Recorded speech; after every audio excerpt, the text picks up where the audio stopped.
তাশাহুদে আঙ্গুল নাড়ানোর নিয়ম জানাবেন দয়া করে। ভাই, তাশাহুদ মানে হলো সাক্ষ্য দেওয়া। তাশাহুদ মানে কি?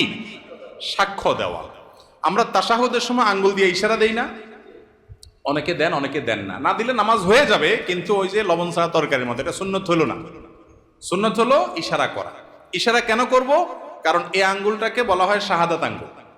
শাহাদাত মানে কি? সাক্ষ্য। এই আঙ্গুলটাকে বলা হয় সাক্ষী দেওয়ার আঙ্গুল। কেন?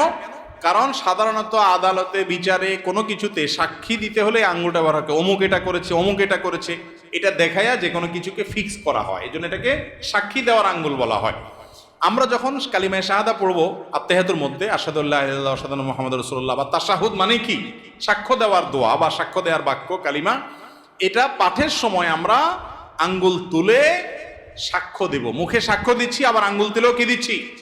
আমি সাক্ষ্য দিচ্ছি যে আল্লাহ ছাড়া কোনো সত্যিকারের কোনো মাবুদ নাই, মুহাম্মদ সাল্লাল্লাহু আলাইহি ওয়াসাল্লাম আল্লাহর গোলাম এবং রাসূল। এই কথার কি দিচ্ছি? সাক্ষ্য দিচ্ছি। মুখে সাক্ষ্য দিচ্ছি, আবার আঙ্গুল তুলেও কি দিচ্ছি? সাক্ষ্য দিচ্ছি। এজন্য তাশাহুদের সময় আঙ্গুল তোলাটা কি? সুন্নাত। তাশাহুদ পাঠের সময় আঙ্গুল তোলা কি রে ভাই? সুন্নাত। এই আঙ্গুল কিভাবে তুলবেন? এটার পদ্ধতি হলো, এই যে দুইটা আঙ্গুল, এই কনুই আঙ্গুল এবং তার পাশেরটা, এই দুইটাকে ভেঙে ফেলবেন। এভাবে ভেঙে ফেলবেন। এরপর তিনটা থাকবে, তো আর এই দুইটা দিয়ে আংটি বানাবেন। এভাবে মাথায় মাথা জোড়া দিবেন এবং এটা ইশারার সময় এরকম উঠাবেন। বুঝতে পেরেছেন? আবার আপনার তাশাহুদ পড়া শেষ বা বৈঠক শেষ, তখন আপনি কি করলেন? আবার এটাকে স্বাভাবিক করে ফেললেন। কথা বুঝতে পারছেন তো? অনেকে আবার বলে আশহাদু আল্লাহ ইলাহা ইল্লাল্লাহ করে উঠাইতে হবে। ওই টাইমে না হলে একটু এদিক সেদিক হলে ইমান চলে যাবে। ইমান এত সস্তা জিনিস, এটা ভুল ধারণা। বুঝতে পেরেছেন? যে না, এই টাইমে না হলে, টাইমিং উল্টাপাল্টা হলে আবার ঝামেলা আছে, বাবা দরকার নেই, থাক, এটা তো সুন্নত কাজ নাই করলাম, এরকম অনেকেই করে। এটা ভুল ধারণা। বরং এই তাশাহুদের সময় আপনি আঙ্গুল উঠে ইশারা করবেন।